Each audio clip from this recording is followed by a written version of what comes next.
Praise the Lord. Unshackled Ministry. Go to YouTube, Unshackled Ministry. Subscribe பண்ணுங்க, like பண்ணுங்க, share பண்ணுங்க. எத்தனையோ வார்த்தைகளை இன்னைக்கு ஷேர் பண்ணிட்டு இருக்கீங்க. ஆண்டுடைய வார்த்தைகளை தயவு செய்து ஷேர் பண்ணுங்க. தலைகளை தாழ்த்தி ஜெபம் செய்வோமா? தகப்பனே, இன்னைக்கு நீர் என்னோடு இருந்து பேசும் அப்பா. பேசக்கூடிய வார்த்தைகளை வெளிப்படுத்தும். உம்முடைய பிள்ளைகள் நாங்கள் கேட்டு பயன்பெற உம்முடைய வழிகளில் நடக்க நீர் எங்களுக்கு கிருபை செய்யும். உம்முடைய வார்த்தைகளை வெளிப்படுத்துவீராக. ஜெபம் ஏறெடுக்கப்படும் என்று விசுவாசிக்கிறேன். இயேசுவின் மூலம் ஜெபம் கேளும் நல்ல பிதாவே, ஆமென். எனக்கு அருமையானவர்களே, இன்றைக்கு நமக்கு கிடைக்கப்பட்ட வார்த்தை, நமக்கு இன்னைக்கு ஆண்டவரே, யாரிடத்தில் போவோம்? நித்திய ஜீவ வசனங்கள் உம்மிடத்தில் உண்டே. Lord, to whom shall we go? You have the words of eternal life. John 6:68. யோவான் 6:68. ஆண்டவரே, யாரிடத்தில் போவோம்? நித்திய ஜீவ வசனங்கள் உம்மிடத்தில் உண்டே. பாருங்க, யார்கிட்ட போவோம் ஆண்டவரே? யார் சொல்றா? பேதுரு. பேதுரு சொல்லுகிறான், இறைமகன் இயேசுவை பார்த்து சொல்லுகிறான், யார்கிட்டப்பா நான் போறது? யார்கிட்ட நான் போவோம்? நீங்க எங்களை அனுப்பிட்டா நாங்க யார்கிட்ட போவோம்? வசனம், வார்த்தை உம்மிடம் உண்டே. அந்த வார்த்தையை தேடி, அந்த வார்த்தையை தாகத்தோடு எதிர்பார்த்து கொண்டிருக்கும் நாங்கள் யாரிடம் போவோம்? இன்னைக்கு உங்களுக்கும் பார்த்து ஆண்டவர் கேட்கிறார். இன்னைக்கு உங்களையும் பார்த்து ஆண்டவர் கேட்கிறார். நீங்க என்ன பதில் சொல்ல போறீங்க? என்ன பதில் சொல்ல போறீங்க? உங்ககிட்ட என்ன வார்த்தை இருக்குது? சொல்லுவோமா? பேதுரு சொன்ன மாதிரி, ஆண்டவரே, யார்கிட்டப்பா போவோம்? உங்ககிட்ட தானே வார்த்தை இருக்குது. நாங்க அன்றாட வாழ வேண்டிய வழிகளை வகுத்து கொடுத்த அந்த வார்த்தை, பிதாவை அடையக்கூடிய அந்த வார்த்தை, உம்மை தெரிந்து கொள்ளக்கூடிய அந்த வார்த்தை உம்மிடத்தில் தானே உண்டு. இறைமகனிடம் கெஞ்சுவோமா இந்த வார்த்தையை சொல்லி? சரி, ஒரு உண்மை சம்பவத்தை உங்களோடு இடைப்படுகிறேன். இந்த இந்த இந்த இதுக்கு சம்பந்தப்பட்ட விஷயங்களை நான் உங்களோடு கூட சற்றே இடைப்படுகிறேன். ஒரு சமயம் ஒரு பெண்மணி என்னிடத்தில் வந்தார். மிகவும் நல்லவர், எனக்கு தெரிந்தவர், பல வருடங்களாக எனக்கு தெரிந்தவர், என்னுள் ஒருவர். அவர் எனக்கு மிகவும் பிடிக்கும். ஒரு நல்ல துரு வென்றவர். இளம் வயதிலிருந்தே அறிவேன், சிறு வயதிலிருந்தே அறிவேன் அவரை. அவர் சொன்னார், என்னை யாருக்கும் பிடிக்க மாட்டேங்குது, என் சொந்த ஃபேமிலி என்ன வெறுக்குது, என்னை சுற்றியுள்ளவர்கள் என்னிடம் பழகுவதற்கு பயப்படுகிறார்கள், என்னிடம் அவ்வளவு ஒன்றும் யாரும் ஒட்டுவதில்லை, நான் ஆல்வேஸ் தனித்து தான் இருக்கிறேன், தனிமையா தான் இருக்கிறேன், அதுதான் என்னுடைய வாழ்க்கை. ஏன் இது எனக்கு நடக்குது? ஏன் என்னுடைய வாழ்க்கையில மட்டும் கடவுள் இதை அனுமதித்திருக்கிறார்? ஏன்? எதனால? ஏன் என்னிடம் யாரும் ஒட்ட மாட்டேங்கிறாங்க? ஏன் என்னை வெறுக்கிறார்கள்? என் சகோதர சகோதரிகள் என்னை ஏன் புரிந்து கொள்ளவில்லை? அவர்களுடைய தாகம், ஏக்கம். அந்த கேள்விக்கு விடை நான் சொன்னேன். ஏன் வெறுக்கிறாங்க தெரியுமா? இயேசுவையே அப்படிதான் செஞ்சாங்க. வசனத்தை வசனமாய் சொன்னால் அது அவர்களுக்கு கசக்கிறது, அது அவர்களுக்கு வலிக்கிறது. நீங்கள் வளைந்து கொலைந்து நெளிந்து பேசாததினால், வார்த்தைகளை வார்த்தையாய் சொல்வதனால் அவர்களுக்கு பயம் வருகிறது. நீங்க ஒரு இளம் பிள்ளைய பார்த்து சொல்றீங்க, தாயும் தகப்பனையும் கனம் பண்ணுமா? அந்த பிள்ளை கேக்குது, என் பாப்பா நல்ல ஆள் இல்லைன்னு. ஆனா பைபிள்ல நல்ல ஆள் கெட்ட ஆளுன்னு இல்லப்பா, தாயும் தகப்பனையும் கனம் பண்ணு, வார்த்தையை அப்படியே சொல்றீங்க. அந்த பிள்ளைக்கு வலிக்குது, அந்த பிள்ளைக்கு வலிக்குது ரொம்ப. தாயும் தகப்பனும் என் பிள்ளை இப்படி இருக்குதேன்னு நான் சொல்றேன். அந்த பெண்மணி சொல்லுகிறார்கள், அந்த பெற்றோர் சொல்லுகிறார்கள், அதற்கு நான் நல்லா தான் வளர்த்தேன், அது இப்படி தரதுலையா போயிடுச்சு, நான் என்ன பண்ணட்டும்? நீங்கள் ஆண்டவருடைய வார்த்தையை சொல்லி வளர்த்தீர்களா? ஒவ்வொரு நிமிடமும் அந்த பிள்ளையிடம் உட்கார்ந்து பேசி ஆண்டவருடைய வார்த்தையை சொல்லி வளர்த்தீர்களா? கட்டாயம் அந்த நீங்க பயிரிட்டு நாட்டுடி தண்ணி ஊத்தி எல்லாம் வளர்த்தீங்களா? அந்த பயிர் கண்டிப்பா அந்த மரம் கண்டிப்பா பலன் கொடுக்கும். இல்லையே, சற்றே வெயிட் பண்ணுங்க, பிரேயர்ல வைங்க அப்படின்னு சொல்லும் போது அவங்களுக்கு அதை ஏத்துக்கக்கூடிய மனநிலை இல்லை. இதே மாதிரி உங்க சொந்தங்கள்ட்ட நீங்க பிஹேவ் பண்றதுனால யாரும் உங்கள்கிட்ட ஒட்ட மாட்டேங்கிறாங்க. வார்த்தையை வார்த்தையாய் சொல்வதனால் உங்களை விட்டு ஜனம் தள்ளி நிற்கிறது. நீங்கள் வளைந்து கொழிந்து நெளிந்து பேசவில்லை, பிரதிபலன் எதிர்பார்க்கவில்லை. நீங்கள் உங்கள் வாழ்க்கையில் மூஞ்சிக்கு நேரம் பேசுறீங்க, இதுதான் உண்மை, இதுதான் உண்மை. இதை நீங்கள் நடக்கவில்லை என்றால் ஆண்டவரிடமிருந்து வரும் தண்டனை நிச்சயம். இதை நீங்க பேசும்போதுதான் உங்களை பிடிக்க மாட்டேங்குது நிறைவேற்றுக்கு. ஜீசஸ்கே இந்த நிலைமை வந்திருக்குது. அதான் இந்த மெசேஜில் நான் சொல்ல போறேன்.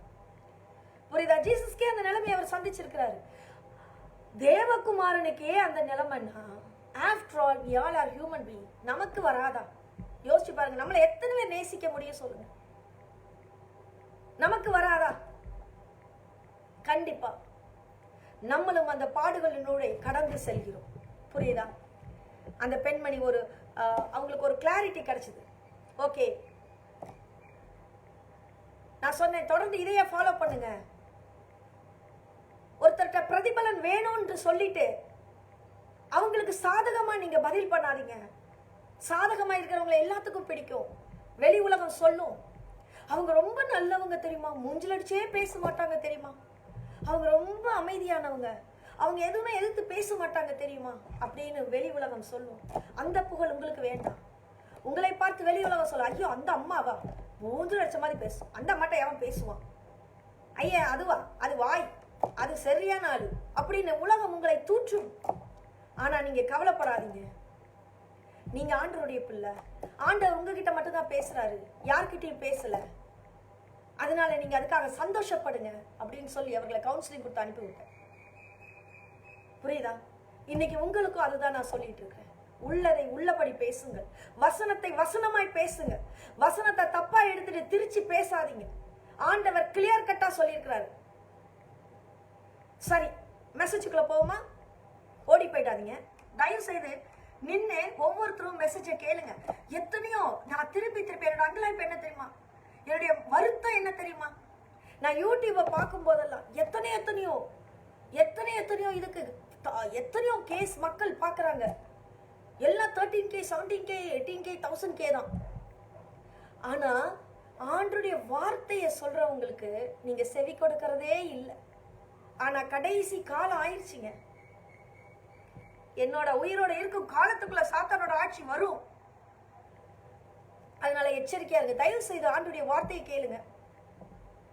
ஆண்டவருடைய வார்த்தையை அப்படியே ஸ்கிப் பண்ணாதீங்க, ஷேர் பண்ணுங்க. நீங்க பலன் அனுபவிச்சது போல ஒரு 10 பேர் அந்த மெசேஜை கேட்டு உள்ளத்துல உந்தப்பட்டு ஆண்டவருடைய வழிகளை அவங்க தெரிந்து கொள்ளட்டும். மெசேஜுக்கு போவோமா? Okay, stay. சரிதானே, நல்லது தானே, செய்வாமே. இப்படிதான் செய்யறாங்க நிறைய பேர். ஆனா அப்படி செய்யறது நல்லதா? கடைசியா மாட்டிக்கொள்ளும் போதா நினைக்கிறாங்க, ஐயையோ செஞ்சிட்டோமே, தப்பு செஞ்சிட்டோமே. நீங்க எடுக்கிற தீர்மானங்கள்ல கவனமா இருக்கணும். ஏன் நம்மளுடைய வாழ்க்கையில தப்பா விஷயத்தை செய்யறோம் தெரியுமா? சில விஷயங்களை நான் நோட் பண்ணி வச்சிருக்கிறேன். உங்களுக்கு அது உபயோகமா இருக்கும். நம்ம எந்தெந்த இடத்துல எல்லாம் தப்பு செய்யறோம் நோட் பண்ணிக்கோங்க. நிறைய பேர் செய்யறாங்க, அதனால நான் செய்யறேன். என்ன பண்றோம்? ஃபர்ஸ்ட் ஒன்னு, நிறைய பேர் செய்யறாங்க அதனால நான் செய்யறேன். ரெண்டாவது, படிச்சவங்க சொன்னாங்க அதனால செஞ்சேன்.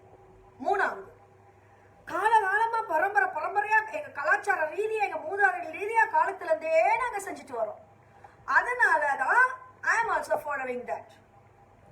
நாலாவது, பெரியவங்க சொல்லுவாங்க இப்படித்தான் செய்யணும்னு, அதனால அவங்க சொன்ன சரியாதான் இருக்கும், அதனால செஞ்சேன். அஞ்சாவது, அவன் செஞ்சான் அவனுக்கு நன்மை கிடைச்சது இல்ல, அவனுக்கு நல்லது நடந்துச்சு, அவன் செஞ்சா அவனுக்கு நல்லது நடந்தது, அதனால நானும் செய்யறேன். ஆறாவது, ஒரு தடவை செஞ்ச மாட்டிக்கல, நல்லாதான் இருக்குது, திரும்ப செஞ்சா என்ன, இப்படி செய்யறோம்.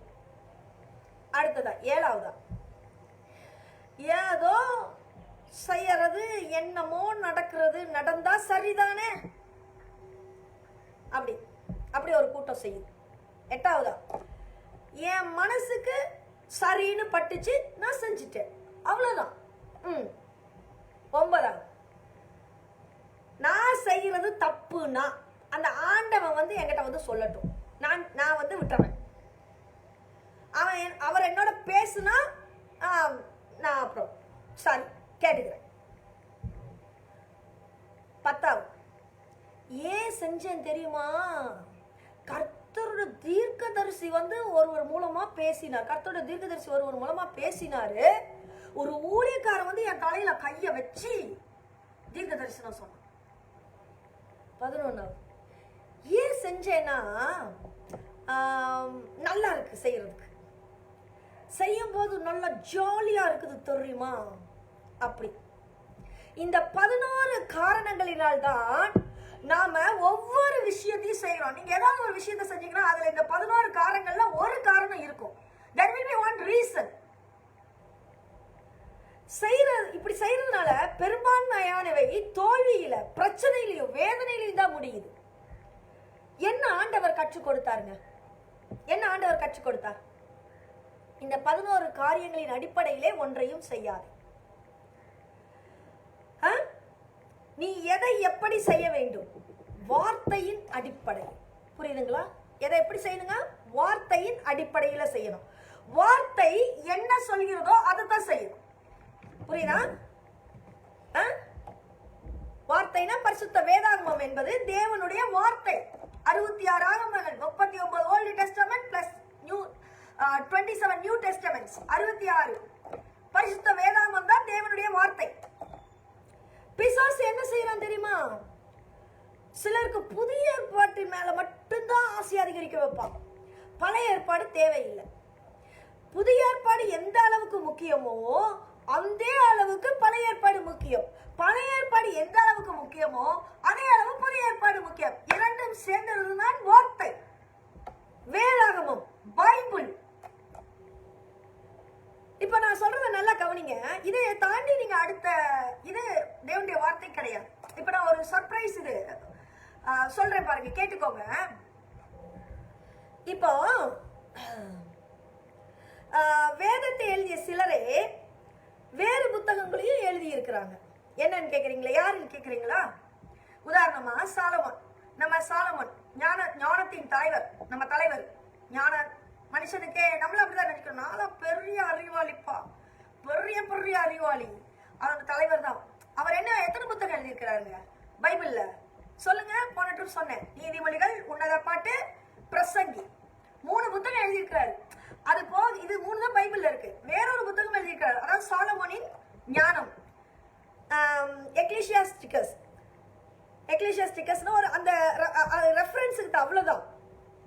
அவர் கடைசி காலத்துல இந்த ஏகப்பட்ட மனைவியை தெரியுமா, அத்தனை மனைவிகளும் அந்நியர்கள். வயசான காலத்துல உங்களுக்கு ஏற்கனவே ஒரு மெசேஜ்ல கொடுத்துருந்தேன். பெண்கள் இதோட சேர்ந்து வயசான காலத்துல ஒவ்வொருத்தரும் அவருக்கு உதவி தேவைப்பட்டுச்சு. பெண்கள்லாம் உதவி செஞ்சாங்க, மனைவிகளாம் உதவி செஞ்சாங்க. அப்படியே அவங்க சைடு சாஞ்சிட்டார், பின்வாங்கினார் மனைவிகளின் மித்தம். இப்படிப்பட்ட சாலமோன் தான் பின்வாங்கி போனார் வயசான காலத்துல. அவர் பின்வாங்கி கடைசியா பிசாசுகளோட உதவியோட ஒரு புக் எழுதினார். என்ன தெரியுமா? சாலமோனின் கருப்பு புத்தகம் என்ற ஒன்றை எழுதினார். த பிளாக் ஆஃப் சாலமோன். தெரியுமா உங்களுக்கு? அந்த புத்தகம் இன்னைக்கும் சூனியக்காரர்கள், மந்திரவாதிகள் பயன்படுத்துறாங்க. இப்போ உங்ககிட்ட ஒரு கேள்வி கேட்கிறேன், புரியுதுங்களா? வேதத்துல ஒரு புத்தகத்தை எழுதினவர் தான் பிசாசையும் மகிமைப்படுத்தி எழுதியிருக்கிறார். அந்த புத்தகத்தை நாம் தேவனுடைய புத்தகம், வார்த்தை என்று எடுத்துக்கொள்ள முடியுமா? சொல்லுங்க. முடியாது. எப்படி முடியும்? அதனாலதான் மனுஷன் மாறக்கூடியவன். இன்னைக்கு நான் இப்படி இருக்கிறேன், நாளைக்கு எப்படின்னு சொல்ல முடியாது. மனிதன் மாறக்கூடிய மனநிலை உடையவன். கடவுள் மட்டும்தான் நேற்றும் இன்றும் என்றும் மாறாதவர். இதுதான் நிச்சயம். அப்ப அந்த புத்தகத்தை நம்ம அந்த தி பிளாக் புக் ஆஃப் சாலமனை நம்ம எடுத்துக்க முடியுமா ஆண்டுடைய வார்த்தைன்னு? பரிசுத்த வேதாகமம் மட்டுமே தேவனுடைய வார்த்தை. இந்த வார்த்தையின்படி நாம் செய்யும் போது மிகவும் கவனமாக இருக்கணும். புரியுதுங்களா? ரொம்ப கவனமா இருக்கணும். ஏன்னா இது தேவனுடைய வார்த்தையா இருந்தாலும் எல்லாரும் எல்லா காலத்திலும் செய்ய வேண்டிய சில காரியங்கள் இதிலே சொல்லப்பட்டிருக்கின்றன. நல்லா கவனிச்சுக்கோங்க. எல்லாரும் எல்லா காலத்திலும் செய்யணும் அப்படின்னு ஒரு காமன் இது இதுல இருக்குது. உதாரணம் பாத்தீங்கன்னா, பெற்றோரை கனம் பண்ணு, விக்கிரகம் கூடாது, பிறனை இச்சியாதிருப்பாயாக. அப்படின்னா இத செய்ய வேண்டியவர்கள் யார் தெரியுமா? பழைய ஏற்பாட்டில் வாழ்ந்தவர்கள் மட்டுமா? இல்லைங்க. புதிய ஏற்பாட்டில் இருக்கிறவங்க மட்டுமா? இல்லைங்க. இயேசுவோட காலத்துல வாழ்ந்தவங்க மட்டுமா? இல்லைங்க. இன்னைக்கு வாழ்பவர்கள் மட்டுமா? இல்ல. எல்லா காலத்துக்கும் அது பொருந்தும். எல்லா காலத்திலையும் மனுஷன் இந்த 10 கட்டளையை ஃபாலோ பண்ணிதான் ஆகணும். 10 கற்பனைகள் இவை எந்த காலத்திலும் எங்கும் வாழும் எல்லோருக்கும் கடைபிடிக்க வேண்டிய ஒன்று. இன்னைக்கு வாழ்றவங்களும் தாய் தகப்பனை கனம் பண்ணணும். இன்னைக்கு வாழ்றவங்களும் விக்கிரகம் வைக்க கூடாது. இன்னைக்கு வாழ்றவங்களும் கொலை செய்யக்கூடாது. இன்னைக்கு வாழ்றவங்களும் வேசித்தனம் பண்ணக்கூடாது. இன்னைக்கு வாழ்றவங்களும் இச்சியாது இருக்கணும். இப்படின்னு எல்லாமே இன்னைக்கு வாழ்றவங்களுக்கும் என்னைக்கு வாழ்றவங்களுக்கும் இது பொருந்தும். இது யூதர்களுக்கு மாத்திரமல்ல, எல்லாருக்குமே, பூமியில வாழக்கூடிய மனித இனம் அத்தனைக்கும் பொதுவானது. ஆனா புதிய ஏற்பாட்டுல ஒரு குழப்பமான காரியத்தை நான் உங்களுக்கு முன்னால வைக்கிறேன். ஓகே, கவனிச்சுக்கோங்க நல்லா. ஏன்னா நம்ம ஞானத்தோட ஃபாலோ பண்ணணும். திடீர்னு இயேசு தன்னை சீசர்கள் அழைத்து சொல்றாரு, என்னன்னு, நீங்க ஒரு உடுப்பு எக்ஸ்ட்ரா, ஒரு ட்ரெஸ் எக்ஸ்ட்ரா கூட கொண்டு போக வேண்டாம். வழியில பணப்பை கொண்டு போக வேண்டாம். No cash. வெறுங்கையால நீங்க போய் சுவிசேஷம் அறிவிக்கணும். ஒண்ணுமே கொண்டு போக கூடாது. அந்த கிராமத்துல உள்ளவங்க உங்களை பார்த்து ஏற்றுக்கொண்டாங்கன்னா அவளை ஆசீர்வதிக்கப்படுவார்கள். ஏற்றுக்கொள்ளாவிட்டா அந்த கிராமத்துக்கு வெளியே வந்து உங்க காலோட தூசியை தட்டி விட்டுட்டு போயிடுங்க. சோதம் கமராக்கு நடப்பதை காட்டிலும் அதுக்கு அதிகமா நடக்கும். மோசமானது அழிஞ்சு போகும்னு சொல்றாரு ஆண்டவர். இப்போ இது வேதத்துல தானே இருக்குது. இயேசு தானே சீஷர்களுக்கு சொன்ன விஷயம் இது. இப்போ எப்படி இருக்கும் அந்த மாதிரி போனா சொல்லுங்க? அடிச்சு துரத்துவோம். நீங்க ஒரு ட்ரெஸ் இல்லாம இன்னொரு ட்ரெஸ் போனா நாத்த அடிச்சிடும். என் வீட்டுக்கு உள்ள நுழைய விட மாட்டான். இன்னைக்கு காலகட்டத்தில் கொரோனா, புரியுதா? எட்டி கூட பார்க்க விட மாட்டான். இதுக்கு முன்னால காலகட்டத்தில் திருட்டமா வந்திருக்க போல இருக்கு, திருடி வந்திருக்க போல இருக்கு, திருடி வந்திருக்க போல இருக்குன்னு அடிச்சு துரத்துவோம். புரியுதா? அன்னைக்கு கல்ச்சர், யூதர்களோட கல்ச்சர். அதை நான் இப்ப வரேன், அடுத்ததான் ஒண்ணு சொல்லிட்டு வரேன். அடுத்ததான் பேதுரு யோவானும் தேவாலயத்துக்கு போறாங்க. ஒருவன் பிச்சை கேட்டுட்டு இருக்கான். பிச்சை கேட்டவனை பார்த்து பேதுரு சொல்றாரு, கவனிக்கிறீங்களா? கவனிங்க நல்லா. பிச்சை கேட்டவனை பார்த்து பேதுரு சொல்றாரு, என்னிடத்தில் பொன்னும் இல்லை வெள்ளியும் இல்லை, என்னிடத்தில் இருப்பதை உனக்கு தருகிறேன், நசரனாகிய இயேசுவின் நாமத்தில எழுந்து நட்ட. அவன் குதிச்சு எழுந்து சுகமாறான். புரியுதா? உங்கள எத்தனை பேரு இத கோயம்புத்தூர்ல செய்ய போறீங்க, சென்னையில செய்ய போறீங்க, சேலத்துல செய்ய போறீங்க, திருநெல்வேலியில செய்ய போறீங்க, தூத்துக்குடியில செய்ய போறீங்க, திருவாரூர்ல செய்ய போறீங்க? உங்களை எத்தனை பேர் இதை செய்ய போறீங்க? ஒவ்வொரு சர்ச்சுக்கு முன்பாக முடவர்கள் நிறைய உண்டு, தெரியுமா? எங்க போய் செய்து பார்க்கலாம்? எங்க செஞ்சு பாருங்க பார்க்கலாம். சொல்லுங்க. முடவன் ஒருவன் பார்த்து, என்னிடத்தில் பொன்னும் இல்லை வெள்ளியும் இல்லை, இயேசுவின் நாமத்தினால எழுந்து நட. அவன் அப்படியே இருப்பான் நம்மளை பார்த்துட்டு, எழுந்து நட. ஐயோ ஐயோ ப்ளீஸ் ப்ளீஸ், எல்லாரும் பாக்குறவங்க, எழுந்து நட, பரவாயில்ல, எழுந்து நட. அட்லீஸ்ட் எலும்பு வச்சு ட்ரை பண்ணு. நான் வேற உச்ச வேகத்துல ஒரு வசனத்தை சொல்லிட்டேன். எழு சரி என் கையை பிடிச்சிட்டாச்சு, எழுந்து நடப்பா, வா. அட்லீஸ்ட் நில்லு, அட்லீஸ்ட் ஏதோ கொஞ்சம் ட்ரை ஆச்சு பண்ணு. ட்ரை பண்ணி பாருங்க, அவ்வளவுதான். இன்னைக்கு அப்படிதான் நம்ம நம்பிக்கை இருக்கு, விசுவாசம் இருக்குது. அது ஒரு பக்கம்.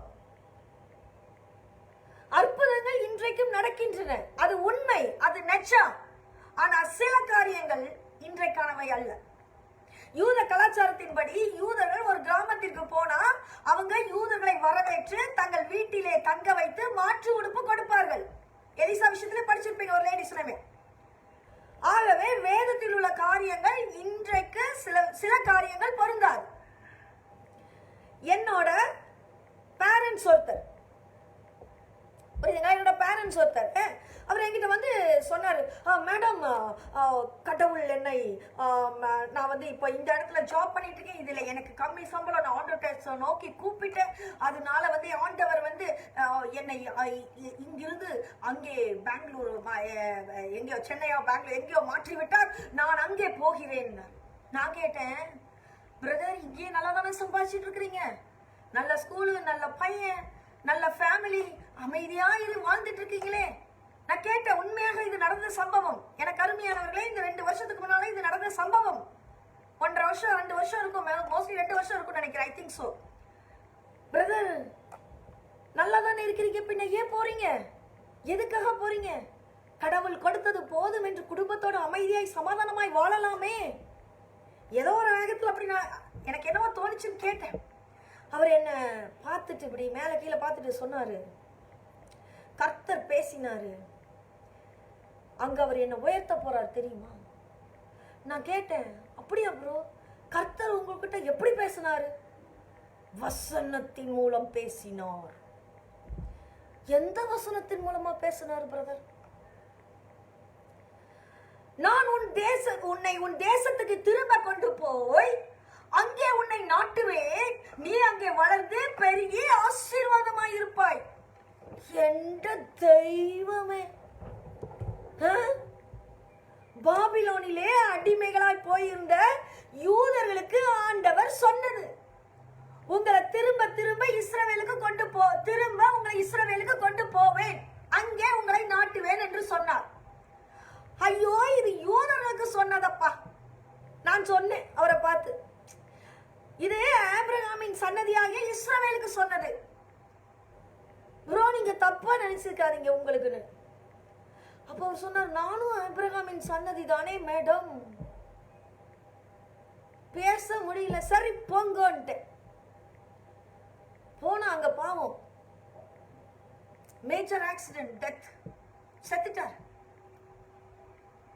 ஆண்டவர் சொன்னது என்னைக்குமே மாறாது. நீங்களா ஒரு டெசிஷன் எடுத்துட்டு அதுக்கு ஏத்த மாதிரி ஒரு வசனத்தை பைபிளை தேடிட்டு பேசாதீங்க. அதற்கான பதிலை ஆண்டவர் உங்களிடம் வாங்காம விட மாட்டார். வாய் இருக்குதேன்னு எல்லாத்தையும் பேசிடக்கூடாது, மனசு நினைக்குதேன்னு எல்லாத்தையும் வசனத்துக்கு ஈக்குவல் பண்ணிட்டு இருக்க கூடாது, நம்ம இச்சைகளினால இழுக்கப்படக்கூடாது. கர்த்தர் பேசியது ஒருபோதும் மாறாது.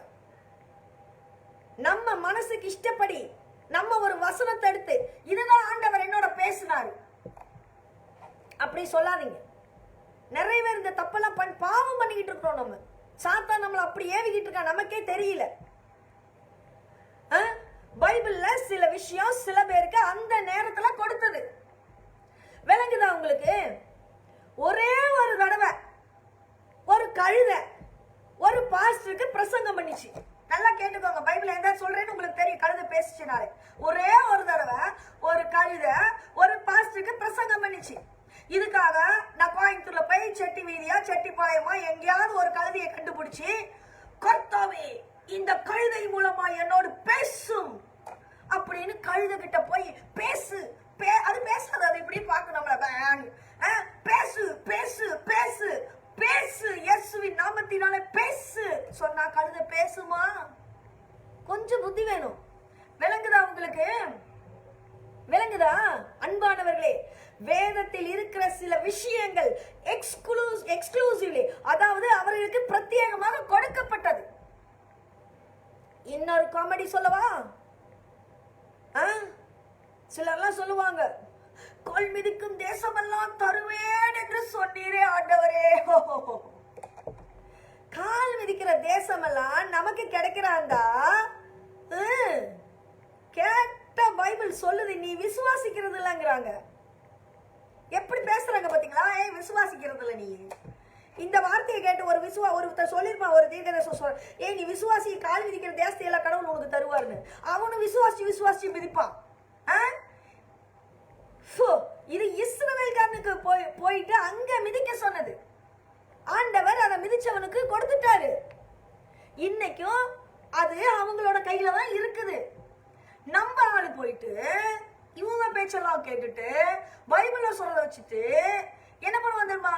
பக்கத்து வீட்டு லேண்ட்ல போய் மிதிக்கிறான். கிடைக்க மாட்டேங்குது. எதிர்த்த வீட்டு லேண்ட்ல போய் மிதிக்கிறான், கிடைக்க மாட்டேங்குது.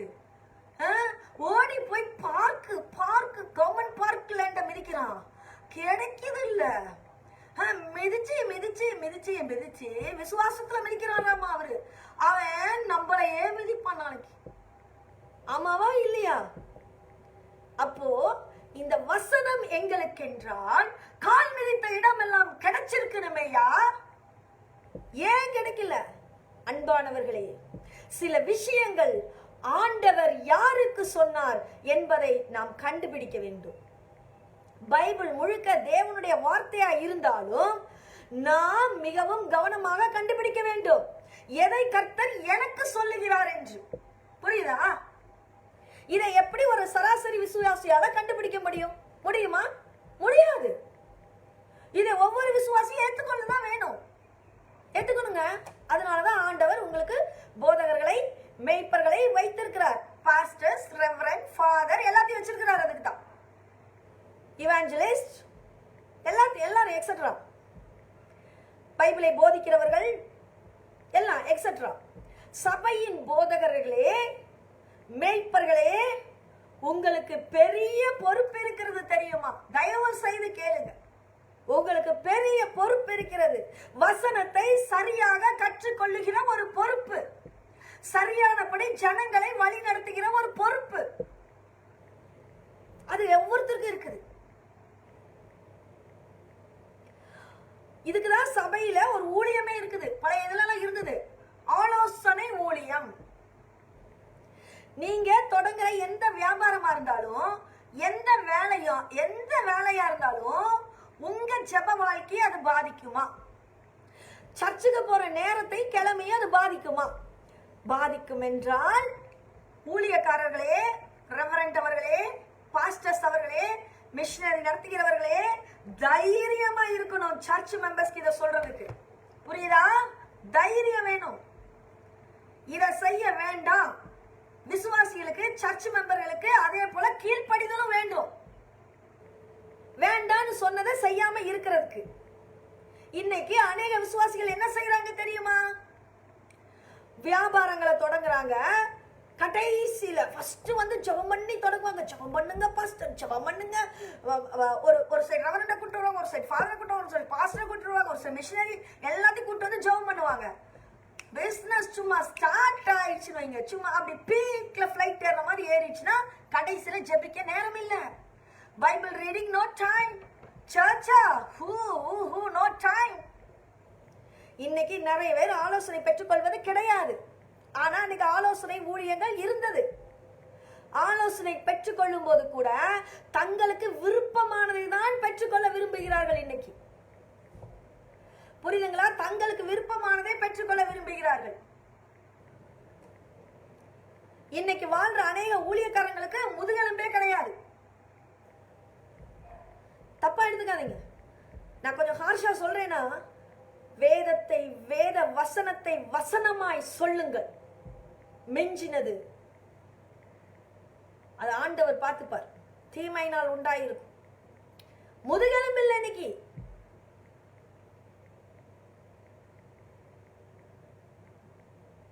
அவர்கள் விசுவாசிகளுக்கு நேரடியாக சொல்ல பயப்படுகிறார்கள். ஏன் பயப்படுறாங்க? சொன்னா எல்லாம் கோச்சிட்டு போயிருவாங்க. இன்னைக்கு முதலாவது ஊழியர்களுக்கு முதுகெலும்பு வேண்டும். விசுவாசிகளை சரியானபடி வசனத்திலே நடத்த வேண்டும். நீங்களே இச்சைகளுக்கு உட்படுறதுனாலதான் விசுவாசிகள் சிதறி போறாங்க. அவன் ஒவ்வொரு வாய் உங்களை எதிர்த்து பேசிட்டு இருக்கான். நீங்கள் வசனத்தின்படி நடந்தால் ஒரு வாய் உங்களை இண்டெக்ஸ் இங்க காட்டாது. அப்படியே காட்டினாலும் அடுத்தது ஆண்டவர் வருவார். ஏன் பிள்ளையாரா பேசல? நீ மிரியாமை குஷ்டத்துக்குள் தள்ளினது போல உங்களை பேசும் ஒவ்வொரு வாயையும் குஷ்டத்துக்குள் தள்ளுவார் கடவுள். நீங்க எப்படி இருக்கிறீங்க? விசுவாசிகளை சரியான வழியிலே நடத்த வேண்டும். முதுகெலும்புள்ள ஊழியக்காரன் சபை நடத்தினால் நிறைய பேர் அந்த சபையை விட்டு போயிடுவாங்க. இயேசுவானவர் முதுகெலும்புள்ள ஒருவர். யோவான் 6:66 படிங்க. அது முதல் அவருடைய ஜான் 6:66 அது முதல் அவருடைய சீஷரில் அநேகர் அவரோட கூட நடவாமல் பின்வாங்கி போனார்கள். அநேகர் எங்கங்க? அநேகர். From this time many of his disciples turned back and no longer followed him. அவ்வளவு நல்ல பாஸ்டர் இயேசுவை விட்டே அநேகர் போனால் என்னையும் உங்களையும் விட்டு போக மாட்டாங்களா? ஏன் போனாங்க? ஏன் போனாங்க கவனிக்கிறீங்களா? 60வது வசனம், அது கொஞ்சம் முன்னால படிங்க. 60வது வசனம் போங்க. அவருடைய சீஷரில் அநேகர் இவைகளை கேட்ட பொழுது, இது கடினமான உபதேசம், யார் இதை கேட்பார்கள் என்றார்கள். On hearing it, many of his disciples said, this is a hard teaching, who can accept it? Pastor இயேசு பேசினதை கேட்டு அநேக சீஷர்கள் சொல்லுகிறார்கள். 1 2 3 பேர் இல்லைங்க, அநேக சீஷர்கள், அநேகர் சொல்லுகிறார்கள். மெனி சொல்லுகிறார்கள், இது ரொம்ப கஷ்டமான அட்வைஸ் ஆக்கும், யார் இதை கேட்பாங்க? Who can accept it? இது கடினமான உபதேசம். அப்படி இயேசு பேசின உபதேசம் என்ன உபதேசம்? வார்த்தை, வார்த்தை, வார்த்தையை வார்த்தையாய் உபதேசித்தார். அது கடினமாய் தான் இருக்கும். விளங்குதா உங்களுக்கு? இன்னைக்கு நிறைய மினிஸ்ட்ரி எல்லாம் பண்றவங்க சொல்றாங்க, ஒரு நேரம் ஒண்ணு சொல்லுவாங்க, எவனாவது ஒருத்தர் அங்க இங்க ஏன்ஸ் பண்ணிட்டா, நான் அப்படி சொல்லவே இல்லை, நான் இப்படிதான் சொன்னேன்பாங்க. ஆமா, நான் அப்படிதான் சொன்னேன், நான் வார்த்தையை தான் சொன்னேன் சொல்லக்கூடிய முதுகெலும்புள்ள ஊழியக்காரன் எத்தனை பேர்? வார்த்தையை வார்த்தையாய் உபதேசித்தால் அது கேட்பவர்களுக்கு வலிக்கும், அசௌரியமாக இருக்கும், வேதனை தரும், கஷ்டமாயிருக்கும். யாரெல்லாம் இந்த உபதேசம் கடினம் என்று சொன்னார்களோ அவர்கள் எல்லோரும் பாஸ்டர் இயேசுவை விட்டு ஓடி போனார்கள். பாஸ்டர் இயேசுவின் உபதேசம் கடினமானது ஏன்? பாஸ்டர் இயேசு வசனத்திலே நின்றார். போதகர் இயேசு வசனத்திலே நின்றார், வசனத்தை உபதேசித்தார். வசனத்தை மற்றவருடைய லாபத்துக்காக மாற்றவில்லை. தன்னோடு இவர்கள் எல்லோரும் இருக்க வேண்டும் என்று அந்த வசனத்தை சர்க்கரை போட்டு சீனி போட்டு இனிப்பாக்கவில்லை. அவர் வசனத்தை வசனமாய் உபதேசித்தார். அது அவர்களுக்கு வலித்தது, வலித்தது, வலித்தது. இன்னைக்கு உங்களுக்கு வசனத்தை பேசும்போது வலிக்கும். வழியில எத்தனை பேர் ஓடி போக போறீங்க? இல்ல உங்களை எத்தனை பேர் மாற்றிக்கொள்ள போகிறீர்கள்? உலகத்திலேயே சிறந்த பாஸ்டர், உலகத்திலேயே நல்லவர், உலகத்திலேயே கிருபை, இரக்கம், கருணை பொருந்தியவர், உலகத்தின் பாவத்தை சுமந்த தேவ ஆட்டுக்குட்டியானவர், தன் உயிரையே உலகத்திலே தன் சிலுவையிலே தொங்கி பலியானவர். அவருடைய உபதேசம் அவனுக்கு கடினமாய் இருந்ததாம். ஏன் கடினமா இருந்துச்சு? ஏன் கடினமா இருந்துச்சு? வசனத்தை வசனமாய் பேசினால் அது வலிக்கும். புரியுதா? ஆகவே அவரை விட்டு ஓடி போனார்கள். இன்னைக்கு கூட மக்கள் ஸ்ட்ரைட்டா பேசுறாங்க வைங்களேன். நானும் அப்படிதான், முகத்துக்கு நேரம் ஸ்ட்ரைட்டா பேசுவேன். அதனால என்ன பாதி பேர் குறை சொல்லுவாங்க, ஐயா அந்த அம்மாவா பேசும் நாக்குல இதை வச்சுதான். நான் வேற எதையும் பேச மாட்டேன், வசனத்தை வசனமாய் பேசுவேன். வளைந்து நெளிந்து நிற்கிற பழக்கம் எனக்கு கிடையாது. உயிர் போகுமே என்ற பயம் என் கண் முன்னால் கூட கிடையாது. போகட்டுமே, ஒரு உயிர் போனால் என் தேவனுக்காய் போகட்டுமே. வைராக்கியம், வைராக்கியம் என்னை பட்சித்தது. வார்த்தைகளை ஏன் மாறுபட்டு பேச வேண்டும்? கர்த்தருடைய வார்த்தையை வார்த்தையாய் பேசுங்கள். யோவான் 6:67 படிங்க. John 6:67. அப்பொழுது இயேசு 12 நோக்கி பாருங்க, அப்போ இத்தனை பேர் போயிட்டாங்க, நம்மளாம் தான் என்ன பண்ணிருப்போம் அது வேற விஷயம். அந்த 12 பேரை நோக்கி சொல்றாரு, நீங்களும் போய்விட மனதா இருக்கிறீர்களோ? You do not want to leave too, do you? Jesus asked the 12. இப்ப எத்தனை பேர் இயேசுக்கு மிச்சப்பட்டிருக்காங்க தெரியுமா? 12 பேர். இதே அதிகாரத்துல முதல் பகுதியில வாசிச்சு பாத்தீங்கன்னா 5 அப்ப 2 மீன், 5000 பேருக்கு மேல சாப்பிட்டு இருக்காங்க. இந்த 5000 பேர் ஆண்கள்னா இவங்களோட ஒரு அப்ராக்சிமேட்டா நான் சொல்றேன், இவங்களோட வைஃப்கெல்லாம் ஒரு பாதி பேர் வந்திருந்தாங்க. வைஃப்கள்ல பாதி பேர் வந்திருக்காங்க, 2500. அந்த பாதி பேர் குழந்தை கூட்டு வந்திருந்தாங்கன்னா 1250 பேர். ஆக மொத்தம் குறைஞ்சது 8750 பேர் இருந்திருக்கணும். ஆனா ஃபாலோயர்ஸ் எத்தனை பேர் இருந்தாங்க? வெறும்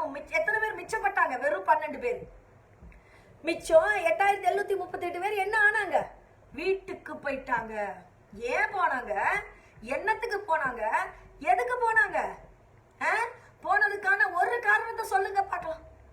ஒரே ஒரு காரணத்தை சொல்லுங்க. ஒரே ஒரு காரணத்துக்காகத்தான் போனாங்க. இயேசு காசு கேட்டாங்கன்னு போனாங்களா? இயேசு காணிக்க கேட்டாருன்னு போனாங்களா? இயேசு அடிச்சுட்டாரு டீச்சர் மாதிரின்னு போனாங்களா? இங்க என்ன வசதியா உட்கார்ந்து வசனம் கேட்க முடியல, வேர்க்குது, ஏர் கண்டிஷன் இல்லைன்னு போனாங்களா? வீட்டுல மாமா திட்டுவாரு, அத்தை திட்டுவாங்க, பாப்பா திட்டுவோம், ஹஸ்பண்ட் புருஷன் திட்டுவாரு, கணவர் திட்டுவாருன்னு போனாங்களா? என்னத்துக்கு போனாங்க சொல்லுங்க? இவருடைய உபதேசம் கடினமா இருக்கிறது. 12 பேர் தான், 12 பேர் தான் மிச்சமா இருந்தாங்க. புரியுதா? இந்த 12 பேரையும் இயேசு பார்த்து என்ன கேட்கிறாரு தெரியுங்களா? யோவான் 6:67. அப்போ இயேசு 12 வரையும் நோக்கி, நீங்களும் போய்விட மனதாய் இருக்கிறீர்களோ? You do not want to leave to you. அவ்வளவுதான். அவர் போகாதன்னு சொல்லல. அந்த 12 பேரை பார்த்து நக்கலா கேட்கிறாரு, நீங்களும் போகணுமா? நம்மளாம் கேட்போம்ல, நம்ம கிட்ட ஒரு 3 ஃப்ரெண்ட் இருந்தா 2 ஃப்ரெண்டு போயிடுவான் நம்ம கிட்ட தப்பு கண்டுபிடிச்சிட்டு. இருக்கிற ஒரு ஃப்ரெண்டை இருக்கிறதே அவன் ஒருத்தன் தான் நம்மளை ஒட்டிட்டு இருப்பான். அவன் தான் இழிச்சு வாய் மாதிரி கேட்பான், ஏன்டா நீ போகலையா? போறத போய்க்க, நான் அவனும் தடுக்க மாட்டேன். அப்படிதான் ஆண்டவர் அங்கே கேட்கிறார். நீங்களும் போக மனதா, நீ போற விரும்புறியா? போ. ஆண்டவர் இப்படி சொல்லல, போகாதன்னு சொல்லல. ஐயோ பேதுரு, பீட்டர், யோவான் எல்லாத்தையும் திரும்பி வர சொல்லுப்பா. ஐயோ கவனம், இனிமே கவனமா இருப்பேன்னு சொல்லு. ஐயோ பீட்டர் அந்த கூட்டம் போதே, ஐயோ பீட்டர் அங்க 2 பேர் போறாங்களே, ஐயோ யோவான் அங்க போறாங்களே, ஐயோ இவன் இங்க அங்க பாரு இவன் போறான், இங்க பாரு இவன் போறான். ஐயோ இவங்கெல்லாம் ஐயோ போறாங்களே, நரகத்துக்கு போயிருவாங்களே, ஆண்டவருடைய வார்த்தையை கேட்காம போயிருவாங்களே. பேதுரு, யோவான், யாக்கோபு, ஐயோ தோமா போறாதீங்கன்னு சொல்லுங்கப்பா, போயிட்டு அவங்களை எல்லாம் கூட்டிட்டு வாங்கப்பா. பாஸ்டர்ஸ், இதைத்தான் நீங்கள் இன்றைக்கு செய்து கொண்டிருக்கிறீர்கள். ஒரு நைப்பகுதி சர்ச்சை விட்டு உபதேசம் சரியில்லை என்று போகட்டும், என்னை குஷிப்படுத்துவதற்கென்று, என்னை ஆட்ட வைக்கிறதுக்கென்று ஒரு சபை இருக்கிறது, நான் அங்கே போய் என்ஜாய் பண்ணுறேன், போட்டும். இன்னைக்கு சபையில, எந்த சபையில கூட்டம் வருது தெரியுமா? ஆட்டம், பாட்டம், கொண்டாட்டம், கும்மாளம், கூத்து, பாராட்டி காலத்தை டான்ஸ் ஆடுறா, நீ டிஸ்கோ ஆடுற, எல்லாம் ஆடுறா நீ. எங்கெங்க பக்தி வரும் ஆடும்போது? உடனே சொல்லுவோம் தாவீது போல. தாவீது எந்த இடத்துல டான்ஸ் பண்ணாரு? வெற்றி, மிகப்பெரிய வெற்றி. ஒரு மனிதனுக்கு வெற்றி அடையும் போது அவன் எந்த இடத்துல பார்க்க மாட்டான், எல்லா மனிதனும் குதிக்கலாம் சொல்வா அப்படின்ட்டு. என்னங்க பேசுறீங்க? முட்டாள்தனமா? இன்னைக்கு யாரை தேடி போய்கொண்டிருக்கிறீர்கள் எனக்கு அருமையானவர்களே? அழிவு காலத்தில் ஓடிக்கொண்டிருக்கிறீர்கள். எச்சரிக்கை. சும்மா மனசுக்கு இஷ்டப்படி ஓடாதீங்க. மனசுக்கு விரும்புதேன்னு ஓடாதீங்க. மனசுக்கு இனிமையா இருக்குது, ஆஹா சந்தோஷமா இருக்கு, கிளு இருக்குது பாருங்க, அங்க போனா அது ஜெபம். எப்படி போடு ஆட்டத்தை. அவன் பாருங்க ஸ்டேஜ்ல இருந்து அப்படி வயசுல அப்படி ஆடிக்கிட்டு, நடனம் நெளிஞ்சுக்கிட்டு, காலை தூக்கிட்டு, கையை தூக்கிட்டு, கழுத்து அப்படி டான்ஸ் ஆடிக்கிட்டே இருப்பான். இவனை ரசிக்கிறதுக்குன்னு ஒரு பெண்கள் கூட்டம் போகிறது. அவனுடைய உடம்பின் அசைவுகளை ரசிப்பதற்கு நீங்கள் போகிறீர்கள், ஆண்டவரை துதிப்பதற்கு நீங்கள் போகவில்லை. எச்சரிக்கை. அந்த பெண்களை அட்ராக்ட் செய்வதற்கு நீ மேடையிலே வல்லினமாக அழகாக ஆட்டி பெண்களை கவர்ந்து கொண்டிருக்கின்றாயே மனிதா, உனக்கும் எச்சரிக்கை விடுகிறேன். உனக்கும் நான் எச்சரிக்கை விடுகிறேன். இயேசு என்ன செய்தார்? என்ன தெரியுமா செஞ்சாரு? எல்லாம் போயிட்டாங்க. இருக்கிற 12 பேரை பார்த்து கேட்கிறாரு, என்ன நீங்க போலையா? போறது தோணுச்சுன்னா போயிருங்க. ஆனால் இன்றைக்கு பாஸ்டர்ஸ் என்ன பண்றாங்க தெரியுமா? தப்பா எடுத்துக்காதீங்க, எல்லா பாஸ்டர்ஸையும் சொல்லல. வைராகியம் கொண்டவர்கள் இன்னும் இருக்கத்தான் செய்கிறார்கள். நல்லா ஒரு முறை 3ஆவது சர்ச்சுக்கு போய் இந்த பாஸ்டர் ரெவரண்ட் நிட்டின் போஸ் நான் பார்த்து ஆச்சரியப்பட்ட அவருடைய வைராகியமான செயல்களை எல்லாம். அந்த சர்ச்சுக்காக அவர் வைராகியமாக உழைக்கின்ற உழைப்பு நிஜமாவே எனக்கு ஆச்சரியத்தை கொடுத்தது. இன்னைக்கு பாஸ்டர்ஸ் என்ன செய்றீங்க தெரியுமா? போறத பார்த்து பயப்படுறீங்க. இயேசு என்ன தெரியுமா சொல்றாரு? நான் உலகத்தின் பாவங்களுக்காக சாக வந்தது உண்மை, ஆனால் வார்த்தையை மீறி எதுவும் செய்ய நான் எவனையும் விடமாட்டேன். புரியுதுங்களா?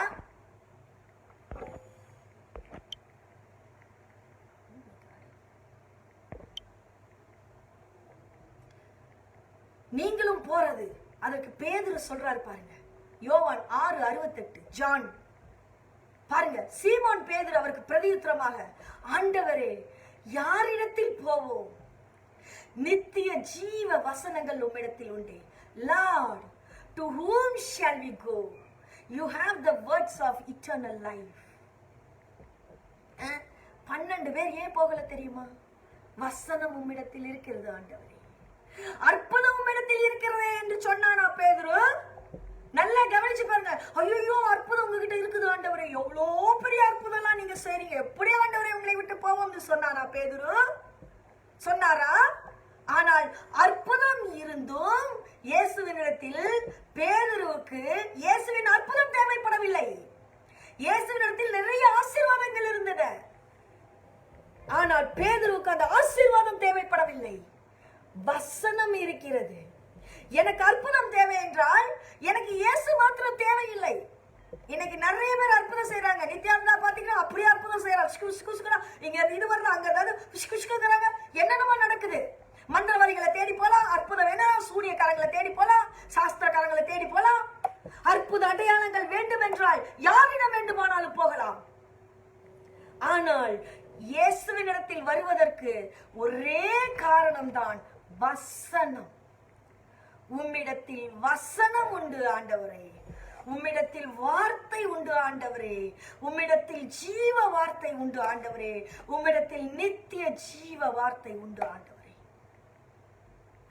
பாஸ்டர்ஸ் தங்களது சபையை வசனத்திலே கட்ட வேண்டும். வசனத்திற்கு விருப்பம் இல்லாமல் போனால் போகட்டும். வசனத்திற்கு கீழ்ப்படியாத விரும்பாதவன் போகட்டும், விடுங்கள். யாரெல்லாம் போவாங்க தெரியுமா? அற்புதத்துக்கு வந்தவன் போயிடுவான், ஆசீர்வாதத்தை தேடி வந்தவன் போயிடுவான், டிஸ்கோ ஆட முடியலையேங்கிறவன் போயிடுவான், சும்மா உடம்பு ஆட்டி ஓட்டி என்னுடைய உடம்பு எக்ஸ்போஷர் மற்றவனுக்கு பண்ண முடியல, அட்ராக்டிவா இருக்க முடியலையேங்கிறவன் போயிடுவான். அன்பானவர்களே, வசனத்தை அழகாக உங்களுக்கு கற்றுக் கொடுக்கிற சபையாக இருக்க வேண்டும். வசனத்திற்கு ஏற்ப உங்களுக்கு ஆலோசனை கொடுக்கிற சபையாக இருக்க வேண்டும். வசனத்தை வசனமாய் போதிக்கிறவன், வசனத்தின்படி வாழ்பவன் மாத்திரம்தான் உண்மையான அவருடைய வார்த்தையை பேசுவான். வசனத்தின்படி ஆலோசனை கொடுக்கிறவர்கள் தான் பாஸ்டர்ஸ். அன்பானவர்களே, வசனத்தின்படி உங்களுக்கு ஆலோசனை வரும். 11 காரியங்களை நான் உங்களுக்கு இப்ப திரும்ப ஞாபகப்படுத்துறேன். வசனத்தில் நில்லுங்க. இன்னைக்கு பாருங்க, கூட்டங்கள்லாம் எப்படி தெரியுமா ஓடுது? உஷ் இந்த சைடு விழுந்து கிடப்பான், உஷ் அந்த சைடு விழுந்து கிடப்பான், உஷ் பின்னால போய் விழுந்து கிடப்பான், பக்கத்துல வந்தா காரம். மாயை. எதுக்காக இதெல்லாம் செய்றீங்க? இதை தேடி கூட்டம் ஓடுது. ஏன் ஓடுறீங்க? இப்படி ஒரு கூட்டம் ஓடுதா? அடுத்தது டம் டம் சா ஓ ஓ ஊ ஊ, இதை தேடி ஒரு கூட்டம் ஓடுகிறது. அற்புதத்தை தேடி இன்னைக்கு சுகமளிக்கும் பெருவிழா ஓடுறீங்க எல்லாரும், ஆசீர்வாத திருவிழா ஓடுறீங்க எல்லாரும். நான் போடுறேன் ஒரு வார்த்தை வச்சுக்கோங்க, வசனம். வசனம் கொடுக்கப்படுகிறது. வசனம் திருவிழான்னு போடுறேன்னு வைங்களேன், வசன விழான்னு போடுறேன்னு வைங்களேன், ஆண்டவருடைய வார்த்தையை கேட்க அனைவரும் வாருங்கள். ஒரு ஈக்காக்க வராது, ஒருத்தை எட்டி பார்க்க மாட்டேங்கிறோம். வசனத்தை கேளுங்க. அப்போ உங்களை அட்ராக்ட் பண்றதுக்கு நான் இப்படி எல்லாம் ஃப்ராட் பண்ண வேண்டியதா இருக்கு. எப்படி? என் பணத்தை பெருக்கிறதுக்காக, எண்ணெயை பெருக்கிறதுக்காக நான் இப்படி எல்லாம் உங்களை வரவழைக்கணுமா? உங்களுக்கு இப்படி ஜால்ரா போடணுமா? நானு உங்களை இப்படி ஐஸ் பிடிக்கணுமா? போங்க. ஆண்டவருடைய வார்த்தையை கேட்பவர்கள் மட்டும் 1-2 பேர் இருந்தா போதும். ஆண்டவர் எலியாவை தேர்ந்தெடுக்கும் போது, இதோ அழிவை நெருங்கி இருக்கும் போது தனக்கு கொஞ்ச பேரை குகையிலே வைத்து மறைத்து போஷித்து வந்தார். இன்னைக்கு அழிவு காலம் வந்துருச்சு. கொஞ்சம் பேர் தான் தெரிந்து கொள்ளப்பட போகிறீர்கள், கொஞ்சம் பேர் தான் போஷிக்கப்பட போகிறீர்கள், கொஞ்சம் பேர் தான் ஆண்டவரால் ஒழித்து வைக்கப்பட போகிறீர்கள். அந்த கொஞ்சம் பேரில் வசனத்தை கேட்பவர்கள் மட்டும்தான் நிலை நிற்பார்கள். இப்ப 11 காரியத்தை உங்களுக்கு நான் திருப்பி ஞாபகப்படுத்துறேன், முடிக்க போறேன். 11 காரியத்தை தயவு செய்து பாருங்க. அதிகமானவர்கள் செய்கிறபடியால் செய்கிறோம். ரொம்ப பேர் அதுதான் செய்யறாங்க, ஆனா நானும் செய்யறேன். உலகமே அப்படிதான் பண்ணுது, நானும் பண்றேன். அந்த அதிகமான பேர் வசனத்தின் படி நடப்பதில்லை. அநேக சபைகள் வசனத்தின் படி நடப்பதில்லை. ஆகவே அநேகர் செய்யறபடி நீங்க செய்யாதீங்க. வசனம் சொல்லுவதை செய்யுங்கள். அடுத்ததா, படித்தவர் சொல்றபடியினால, படிச்சவங்க செய்யறபடினால அவன் செஞ்சா புத்திசாலித்தனமா தான் இருக்கும், அவன் செஞ்சா கரெக்டா தான் இருக்கும், ஏன்னா அவன் படிச்சவன். அப்படி செய்யாதீங்க. படிச்சவன் தன்னுடைய சுய ஞானத்தின்படி செய்கிறான். உலகத்தின் ஞானத்தோடு ஒப்பிடும் போது சிலுவையின் உபதேசம் அவனுக்கு கெட்டு போகிறவர்களுக்கு பைத்தியகாரத்தனமா இருக்கும். வசனத்தின்படி செய்கிறவன் படிக்காவிட்டாலும் பரவாயில்லை, வேதம் சொல்வதை செய்யுங்கள். 3வது, பரம்பரையா காலகாலமா செய்து வர்றதை செய்யறாங்க, வசனம் என்ன சொல்லுதுன்னு பாருங்க, அதன்படி செய்யுங்க. 4வது, பெரியவங்க சொல்றாங்களே அதனால செய்யற. பெரியவங்க, எல்லா பெரியவங்களும் வசனத்தின்படி நடக்க மாட்டாங்க. திமிரு இருக்கவங்களா இருக்கிறாங்க.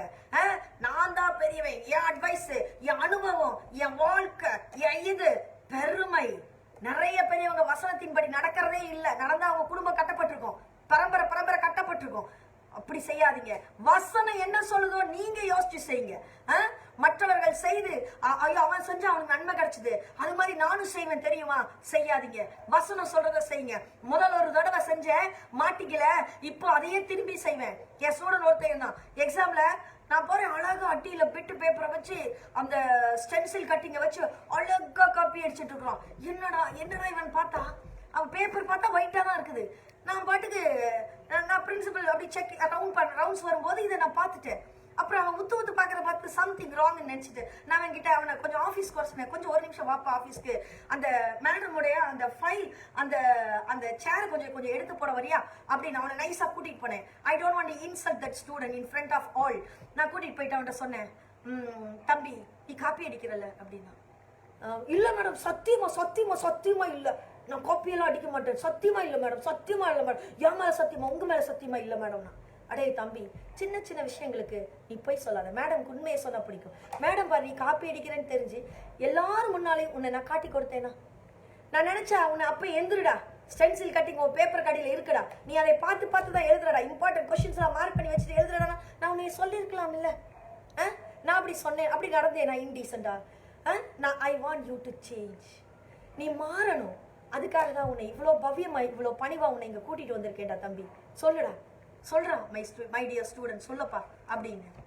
அவன் மனசு உடஞ்சு அழுதான். ஆமா மேடம், நான் காப்பி அடிச்சேன், போன ட்ரிப் பண்ணும்போது யாரும் கண்டுபிடிக்கல, இந்த ட்ரிப் அதே சிஸ்டத்துல நான் காப்பி அடிச்சேன். நான் சொன்னேன், செஞ்ச முதல் முறை தவறு செய்யும் போது அது இனிமையா தான் இருக்கும். அந்த தவறை நம்மள திருப்பி செய்ய வைக்க தோணும். அது நம்ம மாட்டிக்கிற வரைக்கும். இனிமே தவறுன்னு சொல்ற எதையுமே, மறைச்சு செய்யற எதையுமே நீ செய்யாதடா. நீ படிச்சு உனக்கு எக்ஸாம் எழுத உனக்கு படிக்கலையா, எங்கிட்ட வா, சொல்லு உண்மை. மேடம் எல்லாம் உண்மையை சொன்னா அடிக்கிறாங்க, படிக்கலன்னா. நான் அடிக்கலவா சொல்லு. நீங்க ஒருத்தர் தான் அப்படி சொல்றீங்க, ஆனா நீங்களும் மாறிட்டீங்கன்னா அப்படின்னா இல்ல, நீ இப்ப காப்பி அடிக்க வேணாம், நீ இப்ப என்ன கொஸ்டின்ஸ் ஸ்டென்சில் எழுதி வச்சிருக்கிறியோ அதெல்லாம் உட்காந்து இப்ப எனக்கு படிச்சு மேடத்துக்கு தனியா சொல்லு, நான் கேட்கிறேன். அதுக்கு பிறகு இன்னொரு நாள் இந்த எக்ஸாம் எழுதுன்னு. அவனுக்கு ஒரே சந்தோஷம். அவன் பின்னாலே ஒரு IPS ஆக உருவாகி இருக்கிறான். எத்தனை ஆசிரியர்கள் இந்த மாதிரி நீங்க குழந்தைங்க கிட்ட டீல் பண்றீங்க, இதையும் நீங்க எடுத்துக்கோங்க, மனசுக்குள்ள வச்சுக்கோங்க. ஒரு முறை செய்த தவறை திரும்ப செய்யறது மாட்டேன் பண்ணாதீங்க. வசனத்தின் படி செய்யுங்க, பிரதிபலன் வருகிறதே. இதனால இது நம்மளுக்கு பெனிஃபிட் இருக்கு. உண்மையை சொல்லட்டுமா, நீங்க வசனத்தை வசனமா கண்டிப்பா கொடுக்காவிட்டால், வசனத்தை வசனமா சொல்லுவீங்களா, உங்க சபை வளரும். சர்ச்சில் நிறைய மெம்பர்ஸ் வருவாங்க. தப்பை நீங்கள் கண்டித்து பேசினா உங்ககிட்ட ஒருத்தரும் வரமாட்டான், உங்களையே குறை சொல்லிட்டு இருப்பான், உங்களையே பின்னாக குறை சொல்லி தெரியுவான். புரியுதா? தப்பு என்று சொன்னால் உங்களிடம் யாரும் வரவில்லையே, போகட்டும் விடுங்கள், பிரதிபலன் எதிர்பார்க்காதீர்கள். ஒரு பலா மரத்தை ஒரு எக்ஸாம்பிள் சொல்ற, பலா மரத்தை எடுத்துக்கோங்க. அந்த மரத்துல இருந்து பலகை கிடைக்குது, அதனால அது பலகை மரம்னு சொல்றோமா? ஆட்டுக்கு தீனியா அந்த பழம் இலை இருக்குல்ல, ஆடு செமையா சாப்பிடும் தெரியுமா, அந்த கொலை கொலையா சாப்பிடும், அதனால அது ஆட்டு கொலை மரம்னு சொல்றோமா? பல வேர்ல இருந்து மூலிகை எடுக்கிறாங்க தெரியுமா, அந்த மூலிகை மரத்தை மூலிகை மரம்னு சொல்றோமா? அந்த பலா மரத்துக்கு பலாமரம் என்று சொல்லுவது ஏன் தெரியுமா? பலா என்பது கனி. ஏன் பலாமரம் சொல்றாங்க? அந்த கனியை வச்சுதான் அதுக்கு பெயரிடப்படுகிறது பலாமரம். கனி வேறு, பிரதிபலன் வேறு. புரியுதுங்களா? கனி வேறு, பிரதிபலன் வேறு. பிரதிபலன் எதெல்லாம் பிரதிபலன் தெரியுமா? அந்த விறகு, அந்த ஆட்டுக்கு போடுற கொலை இலை, அந்த வேறு, அந்த பலகை, இதெல்லாம் தான் பிரதிபலன், பெனிஃபிட்ஸ். இதெல்லாம் தான் பெனிஃபிட்ஸ், பலாமரத்துல இருந்து கிடைக்கக்கூடிய பெனிஃபிட்ஸ். ஆனா அந்த பலாமரத்தை ஆண்டவர் ஏன் படைச்சாரு தெரியுமா? கனி கொடுப்பதற்கு. கனி கொடுப்பதற்கு. பலாமரம் நிறைவடைகிறது எப்போ தெரியுமா? அந்த கனியை கொடுக்கும் போதுதான். இன்னைக்கும் ஊழியர்கள் பிரதிபலன் பின்னாலே தான் பொறுகிறார்கள். ஏத்துக்கிறீங்களா? இன்னைக்கு யாரா இருந்தாலும் இவன்றது என்ன பெனிஃபிட் கிடைக்கும், இவன்ட்ட பழங்கினா என்ன பெனிஃபிட் கிடைக்கும். பாஸ்டர்ஸே அப்படி போகும்போது சாதாரண மக்கள் போக மாட்டாங்களா? இவன்ட்ட காணிக்கை எவ்வளவு கிடைக்கும், இவன்ட்ட போனா காணிக்கை எவ்வளவு கிடைக்கும், இவன்ட்ட போனா கிஃப்ட் எவ்வளவு கிடைக்கும், எல்லாம் அப்படிதான் போறோம். இவன்ட்ட போனா இன்னைக்கு நம்ம சபைக்கு எத்தனை சேர் வாங்கலாம். இதைத்தான் இன்றைக்கு நாம் பார்க்கிறோம். ஒரு சபைக்கு தேவை பிரதிபலன் அல்ல, கனி. ஒரு சபைக்கு தேவை பெனிஃபிட் அல்ல, கனி. கனி என்ன தெரியுமா? வசனத்தை வசனமாய் போதிக்கிற சபை தான் உண்மையான சபை. ஆகவே பிரதிபலன் வருகிறது என்று எதையும் செய்யாதீங்க. என் மனசுக்கு பட்டதை தான் நான் செய்யறேன். 8வது காரியம், நிறைய அறுவடை வந்துருச்சு. ஒருத்தர் சொன்னா என் மனசுக்கு பட்டதை நான் செய்வேன். பைபிள்ல ஒரு எக்ஸாம்பிள் கூட ஆண்டு சொல்லியிருக்காரு. நான் எல்லாம் விளைஞ்சிருச்சு, இந்த பில்டிங் பத்தல, இன்னொரு பில்டிங். நைட் அவன் அப்படியே கற்பனை பண்ணிட்டு இருக்கான். காலையில ஆண்டவர் சொல்றாரு, டேய் போடா, இன்னைக்கு உன்னை செத்துருவடா நீ. அவன் சந்தோஷமா இருக்கிறான். ஆனா ஆண்டவர் சொல்ற, நீ செத்து போய்விடா. மனசுக்கு பட்டதெல்லாம் செய்யாதீங்க. நாளைக்கு என்ன நடக்கும் தெரியாது. வசனத்தின் படி செய்யுங்க. நான் தப்பு செய்யறதா இருந்தா 9வது, நான் தப்பு செய்யறதா இருந்தா ஆண்டவன் வந்து தட்டி கேட்கட்டும். ஆண்டவன் வந்து எனக்கு சொல்லட்டும் டைரக்டா. எப்பா என்னப்பா சொல்றீங்க? ஆண்டவன் வந்து எப்படி? அவர் ஆல்ரெடி சொல்லியாச்சு. வேதத்துல இல்லாத வார்த்தையே இல்ல. வேதத்தின் மூலமாய் வசனத்தின் மூலமாய் பேசியாச்சு இது தப்பு சரி என்று. இனி என்ன ஆண்டவர் வந்து உனக்கு சொல்லணும்? அப்புறம் 10வது ஒரு இம்பார்ட்டன்ட் விஷயம், தீர்க்கதரிசிகள் சொன்னார்கள். இன்னைக்கு நிறைய பேர் தீர்க்கதரிசின்னு கிளம்பிட்டாங்க தெரியுமா? சும்மா இருக்கிறவனை பிடிச்சுக்கிட்டு, இந்த வீட்டுல சூனியம் இருக்கு, இந்த வீட்டுல பேய் இருக்கு, இந்த இதுல அஸ்திரோத்து பேய் இருக்கு தெரியுமா, இந்த இடத்துல எத்தனை பாய் இருக்கு, இதுல இது இப்படி இருக்கு தெரியுமா. அப்ப இவங்க பேசுறதே பேயாதான் பேசுவாங்க. எனக்கு புரியல. பேயாதான் பேசுவாங்க. போற பேய் கூட எட்டி பார்த்து, ஆஹா இந்த வீட்டுலதான் நம்மளை பத்தி நல்லா பேசுறாங்க, இந்த வீட்டுலதான் நீ இருக்கிறேன்னு சொல்றாங்க, அப்ப வந்துடலாம். அது இழுத்துக்கிட்டு வந்துரும், இன்னும் 2 இழுத்துக்கிட்டு. சில தீர்க்கதரிசிகள் சும்மா அப்ராக்சிமேட் அடிச்சு விடுறது, அதுல 1-2 பழிச்சிடும் பாருங்க. இப்ப நம்மளே பாருங்க, நிறைய பேசுவோம், அதுல 1-2 பழிச்சிடும். உடனே நம்மளை தலையில தூக்கி கொண்டு தீர்க்கதரிசிகள் அவங்க கொண்டாடுறதுல நம்மள நாமளே, நான் ஒரு தீர்க்கதரிசி தெரியுமா, நான் ஒரு தீர்க்கதரிசி தெரியுமா, நான் ஒரு நான் ஒரு ஊழியன் தெரியுமா, நான் ஒரு அபிஷேகன் தெரியும், நான் ஒரு விசேஷக்காரன் தெரியுமா. ஆண்டவர் என்னிடம் இதை பேசினார். என்கிட்ட ஒருத்தர் வந்தாரு, பாஸ்டர் ஒருத்தர். அவரு இப்படி எனக்கு, நான் பிரின்சிபலா உட்காந்துருக்கேன், சீட்டுக்கு பின்னால உட்காந்துக்கிட்டு, ஆண்டவரே, ஓகே ஆண்டவரே, எஸ் ஆண்டவரே, சரி ஆண்டவரே. என்ன பாஸ்டர் இங்க இருந்து அங்க பேசுறீங்க அப்படின்னா, அங்கே உங்களுக்கு பின்னாக இயேசு நின்று கொண்டிருக்கிறார், என்னோடு பேசிக் கொண்டிருக்கிறார், உங்களை போன்று நல்ல பிள்ளை ஒருவரும் இல்லை. அப்படியா? நான் உடனே இந்த இதுல மயங்கிடுவேன்னு அவர் நினைச்சிட்டாரு. அப்படியா? இயேசு பேசினாரா? எங்க நின்று பேசுறாரு? உங்க கண்ணுக்கு தெரிஞ்சது, ஏன் அது எல்லாரும் கண்ணுக்கும் தெரியாதுங்க, அவர் எல்லாரும் கண்ணுக்கு தெரியும். என்னை போன்ற போதவர் கண் எத்தனை பேர் கிளம்பிட்டீங்க? இந்த மாதிரி புத்தி வேண்டாம் நமக்கு. கேட்கிறவன் பேசுறவன் இப்படின்னா நமக்கு புத்தி வேண்டாம். முதலாவது பாருங்க, சொன்ன தீர்க்க தரிசனம் வசனத்தின் படி இருக்கிறதா, அது சரியான. சும்மா தீர்க்க தரிசனம் நம்பி நம்பி நாசமா போகாதீங்க. புரியுதா? அடுத்தது 11வது கடைசி காரியம். இத செய்யறது நல்லா இருக்குடா, நல்ல வசதியா வாழலாம். எதை செய்யறது? அப்படி ஆடுறது, பாடுறது, சினிமா போறது, பீச் அடிக்கிறது, இதை அடிக்கிறது, எல்லாம் அடிக்கிறது, தண்ணி அடிக்கிறது, தம் அடிக்கிறது, எல்லாம் செமட்டா சம்பாதிக்கிறது சம்திங், எப்படி வேணாலும் வாழலாம்னு, பணத்தை எப்படி வேணாலும் சம்பாதிக்கலாம், நல்ல வசதியா வாழ்றது. வசனம் என்ன சொல்கிறது அதை செய்யுங்கள். அன்பானவர்களே, இன்னைக்கு அநேகர் நாசமாகி கொண்டிருக்கிறார்கள்.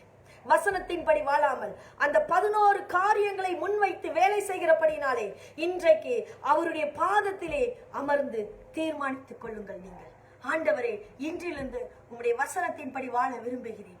வசனத்தின்படி வாழ்ந்தால் என்ன வரும் தெரியுமா? வலி, வேதனை, துன்பம் நம் மனசை போட்டு அரிக்கும். வசனத்தை வசனமா சொல்லும் போது தாவீதுக்கு சொன்னா பாத்தீங்களா, நாத்தான்வேல் தீர்க்கதரிசி, நீயே அவன் சொன்ன உடனே அவனை நெஞ்சுக்கு நேர நாத்தான்வேல் கைய இண்டெக்ஸ்ங்கிற நீட்டி, நீயே ஆண்டவன் சொன்ன உடனே அவன் ரட்டெடுத்தி தன்னுடைய அரியணையிலிருந்து கீழே விழுந்து உருண்டு அவனுக்கான ஏற்பட்ட வலியில் துவழுகிறான். வலி, வசனம் உன் தவறுக்கு வலியை கொடுக்கும். தாயும் தகப்பனையும் கனம் பண்ணு, அது வலி.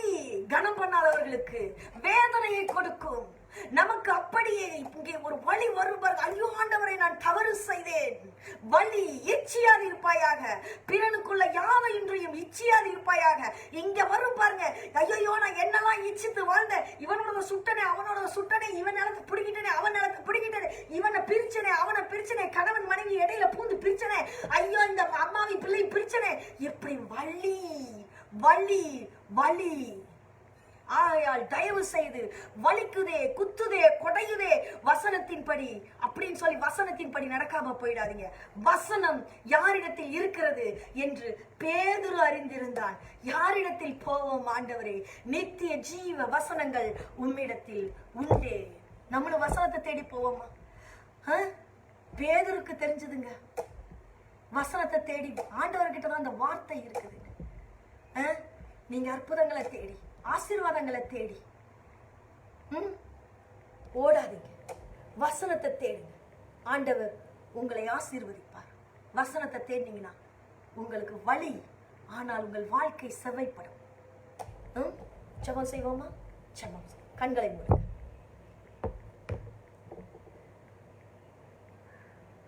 தகப்பனே,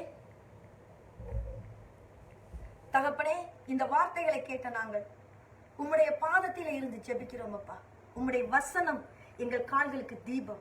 உம்முடைய வசனத்தின்படி நாங்கள் வாழ எங்கள் கிருபை செய்யும். இந்த மாயமான உலகத்துல எதையோ தேடி நாங்க ஓடாம, எங்களுடைய மனசுக்கு சிற்றின்பத்துக்கு ஏற்ற விதமா நாங்க ஓடாம, எங்க மனசுக்கு சந்தோஷத்தை தேடி நாங்க ஓடாம, உம்முடைய வசனத்தின்படி நடக்க, உம்முடைய வசனத்துக்கு கீழ்ப்படிய எங்களுக்கு கிருபை செய்யுங்கப்பா. பேதுரு உம்முடைய பாதத்தடியில இருந்து சொன்ன, யார் இடத்துல போவோம்ப்பா? உம்முடைய வசனம் தானே, அதுதானே உங்ககிட்ட இருக்கு.